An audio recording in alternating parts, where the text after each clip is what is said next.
Hoje eu vou falar sobre um tema que gera muitas dúvidas e polêmicas: jejum. Será que faz bem praticar o jejum em exercício? Ou será que o jejum é uma boa estratégia para perda de peso? E como o jejum afeta os marcadores de saúde? Será que ele altera positivamente ou não os riscos de doenças cardiovasculares, diabetes? Então fica aqui comigo que nós vamos falar sobre todos esses pontos. Eu sou a nutricionista Maria Júlia Rosa. Sou especializada no atendimento a veganos e vegetarianos e já atendi mais de 1.000 pacientes buscando melhora de qualidade de vida, saúde e longevidade. Então, em primeiro lugar, nós temos que entender o que é o jejum. No Tratado de Fisiologia Médica de Guyton e Hall, esse aqui, o jejum é descrito como um estado metabólico que ocorre quando o corpo não recebe alimento por um período prolongado, levando a mudanças importantes na utilização de nutrientes e nas reservas de energia, especialmente da glicose. Vamos então conceituar as fases do jejum. O jejum é quando o corpo permanece por algumas horas sem ingestão de alimentos, normalmente considerado após cerca de 8 horas sem alimentação. Durante o jejum, o corpo vai precisar adaptar o seu metabolismo para fornecer energia, principalmente para as reservas internas. E durante o jejum, nosso corpo vai tendo algumas respostas fisiológicas.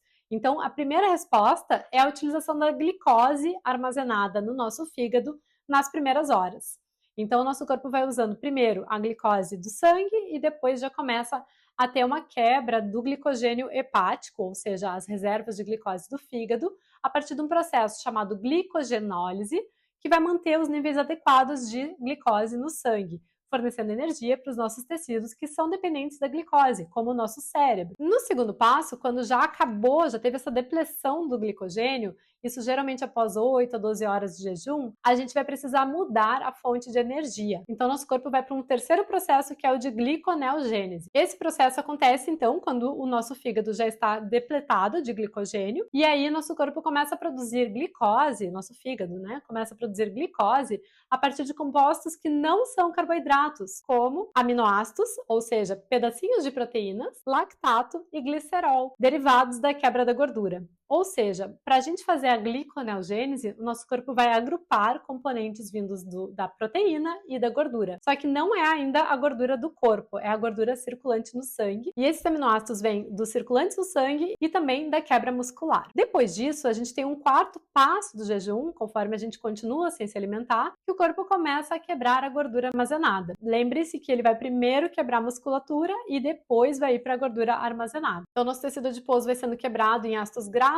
e glicerol para serem usados especialmente como fonte de energia para os músculos e para os outros tecidos periféricos. No fígado, os ácidos graxos vão ser convertidos em corpos cetônicos, que podem ser usados pelo nosso cérebro como fonte de energia no momento que a gente já está com uma baixa de glicose. Só que tem um ponto muito importante: os corpos cetônicos são considerados uma fonte de energia menos eficiente que a glicose, em termos de capacidade energética e velocidade da produção de ATP, que é a adenosina trifosfato, que vai fazer energia dentro das nossas células. E o fato de os corpos cetônicos não serem tão interessantes para o nosso organismo, para o nosso cérebro principalmente, podem resultar em sintomas como letargia, fadiga, confusão mental e diminuição de performance tanto física quanto cognitiva. E outros sintomas nesse sentido são cansaço, menos capacidade de concentração, irritabilidade e sonolência. Se a pessoa segue em jejum, ela vai entrar para um quinto processo, que é o processo de cetose, que é quando o corpo já começa a utilizar com mais regularidade esses corpos cetônicos para gerar energia. Esse objetivo de gerar energia a partir dos corpos cetônicos vem como uma forma de proteção do organismo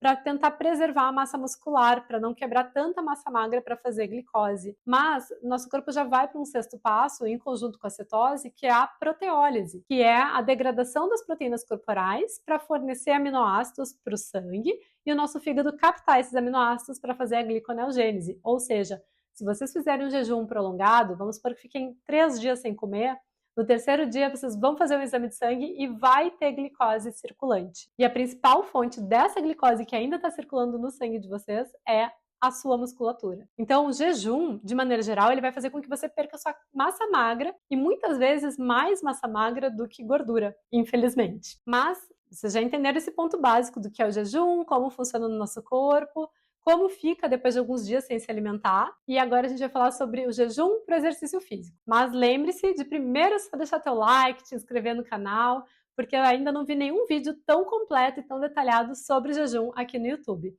Então já manda para os teus amigos, para tua família, que podem se interessar sobre o assunto. Então, sobre jejum e exercício físico, realmente, lamento informar, mas fazer jejum, um jejum intermitente, pode não ser uma estratégia para quem deseja ganhar massa muscular ou para quem quer performance. E as razões estão relacionadas principalmente ao menor consumo de nutrientes necessários para o crescimento muscular ou realmente por um período muito prolongado em que o corpo precisa gerar energia a partir justamente da massa muscular. Outros motivos que podem não ser interessantes para quem treina fazer jejum é que fazer jejum eventualmente pode levar a um déficit calórico, se a pessoa está consumindo menos calorias ao longo desse período que ela se alimenta, ela, ao invés de ganhar massa magra, ela vai pode perder gordura, mas também musculatura. Outro ponto é que ela provavelmente pode não ingerir proteínas de forma suficiente, então ela vai ter uma síntese proteica mais reduzida, porque seria dependente de uma ingestão regular de proteínas ao longo do dia. O terceiro ponto é esse que eu já falei anteriormente, é a perda de massa muscular, já que o nosso corpo vai começar a usar o tecido muscular como fonte de energia para fazer aquele processo de geração de glicose, que é a gliconeogênese. O quarto ponto é a redução na performance dos treinos, porque nosso corpo precisa de glicose, nosso corpo precisa de energia, nossos músculos precisam dessa energia para poder ter uma boa performance esportiva.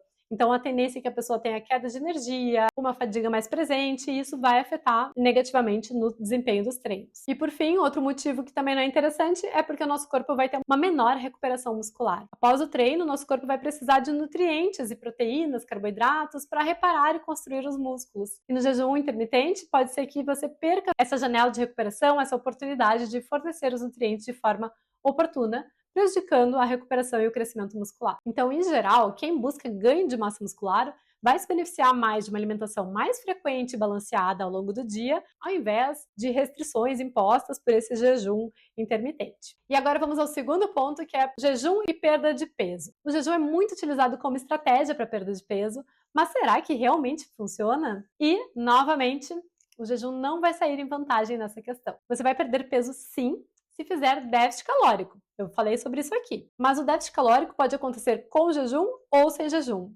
Mas, honestamente, ficar sem comer por um período prolongado de tempo, especialmente para pessoas que estão em sobrepeso ou em obesidade, pode ser muito difícil e, inclusive, aumentar os episódios do comer compulsivo. Geralmente, para essas pessoas que já estão com alterações metabólicas, como resistência insulínica e desregulação do apetite, o jejum prolongado pode ser bem contraproducente, ou seja, não ser benéfico. Quando você priva o seu corpo de alimentos por horas, ele pode reagir com uma fome mais intensa e o desejo de comer alimentos altamente calóricos, especialmente aqueles com carboidratos simples e gorduras. E isso pode levar aos episódios de compulsão alimentar e a sabotagem no progresso da perda do peso. Além disso, as pessoas com resistência insulínica ou síndrome metabólica tendem a ter mais dificuldades para regular os níveis de açúcar no sangue.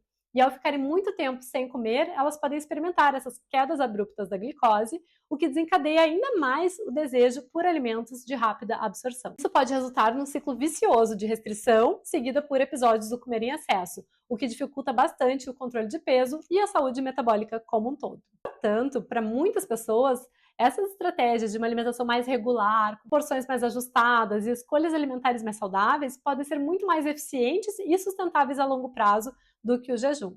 Então, focar numa dieta mais balanceada, que inclua alimentos ricos em fibras, proteínas, gorduras de boa qualidade, pode ajudar a regular o apetite e a melhorar a sensibilidade insulínica, facilitando a perda de peso sem ficar tanto tempo sem se alimentar. Sobre esse ponto específico, também já falei aqui em alguns vídeos sobre emagrecimento e tem um curso sobre emagrecimento, então vou deixar o link aqui embaixo, que eu falo bem especificamente sobre toda essa parte metabólica, dou dicas, dou receitas, dou planos alimentares, bem completinho e pode te ajudar. Então a minha indicação é, não faça jejum para perda de peso e sim faça déficit calórico. Agora eu vou para o terceiro ponto, que é jejum para melhora da saúde e para longevidade. E aqui sim, eu vou dar o crédito para o jejum, que pode ser benéfico. Mas atenção, sabe qual é o jejum mais benéfico à saúde que a gente tem a nível de estudos científicos? É o jejum de 12 horas, ou seja, aquele jejum em que a gente janta às 8 da noite e toma café da manhã às 8 da manhã. Então é esse mesmo, aquele jejum facinho de fazer, que não tem estresse, que não vai ter dor de fome, não tem perda de massa muscular, não tem cansaço, não tem letargia, nada. Esse jejum de 12 horas está associado à longevidade porque depois de um estudo que fizeram com as pessoas que vivem nas Blue Zones, que são regiões do mundo em que tem as pessoas mais longevas, com melhor saúde do mundo, eles identificaram que esse era um jejum que eles já faziam de forma até não intencional. Ou seja, acontecia de uma forma mais intuitiva. Então, eles se alimentavam até às 7 da noite e depois tomavam café às 7 da manhã, fazendo esse jejum de mais ou menos 12 horas. O que foi analisado nessas pessoas especificamente? Que houve uma melhora na sensibilidade à insulina. Então, permitir que o corpo faça essa pausa de 12 horas sem alimentação pode facilitar com que a insulina regule melhor os níveis de sangue no organismo. Isso também contribua para a prevenção do diabetes tipo 2.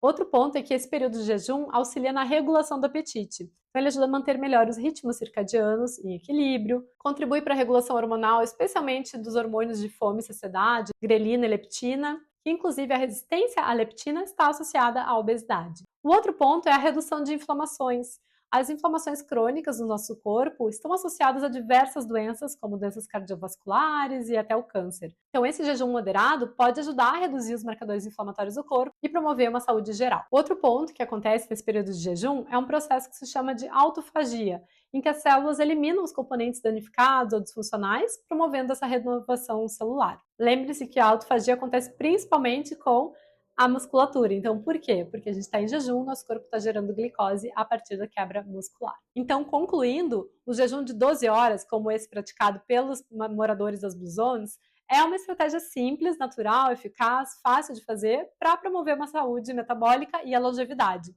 Esse jejum ele é aliado com uma dieta balanceada em alimentos principalmente integrais, plant-based, então uma alimentação com bastante grãos, leguminosas, frutas, verduras, e esse combo está associado a mais longevidade e menor risco de desenvolvimento de doenças crônicas.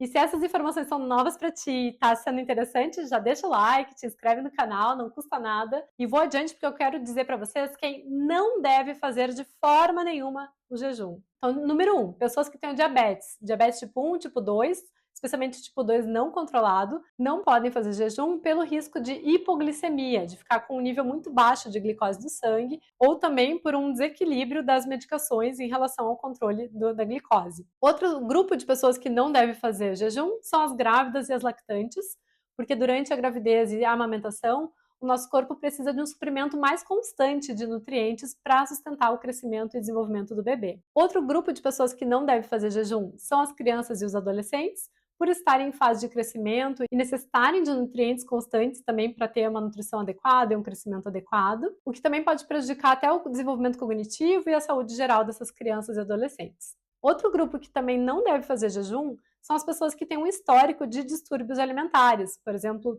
transtornos de compulsão, anorexia, bulimia, porque o jejum pode agravar esse comportamento alimentar desordenado e afetar negativamente a relação dessa pessoa com a comida. E quinto lugar, o grupo de pessoas que não deve fazer são pessoas que têm doenças crônicas, especialmente doenças crônicas não controladas. Então, pessoas que têm hipertensão, colesterol aumentado, câncer ou qualquer outra doença, precisam ter muita responsabilidade, muito cuidado com a sua alimentação, a sua nutrição, para que não tenham qualquer risco aumentado em função disso. Em todos os casos, é essencial, é importantíssimo que seja avaliado com um profissional de saúde, com um nutricionista, com um médico, com uma pessoa que vocês confiem, não com dica de YouTube, pelo amor de Deus, não com receita de bolo, não com a dieta que um fez, que outro fez. Tenham bastante consciência com a sua saúde. Não façam jejum sem fazer uma avaliação individual anterior, tá bem? Bom, você já assistiu o meu vídeo, já entendeu sobre os pontos fortes e fracos do jejum, do que pode ser importante ou não? Mesmo assim, você quiser fazer jejum, aqui são alguns pontos muito importantes. Primeiro, hidrate-se muito bem. Tome muita água, se hidrate muito bem para o seu corpo poder funcionar adequadamente. O segundo ponto é respeitar o seu corpo. Se você sentir que está com muita tontura, fraqueza, fome, qualquer desconforto, interrompa o jejum e consuma algo leve, nutritivo. Atenção também no pós-jejum, então fazer uma refeição leve. Uma refeição leve é muito importante para poder facilitar a sua digestão. E o último ponto, também falei anteriormente, é faça uma avaliação médica ou nutricional antes de iniciar qualquer jejum, tá bem? Então, agradeço a tua atenção, deixa o like, se inscreve e fica aqui que tem mais informações. Um beijo e até a próxima!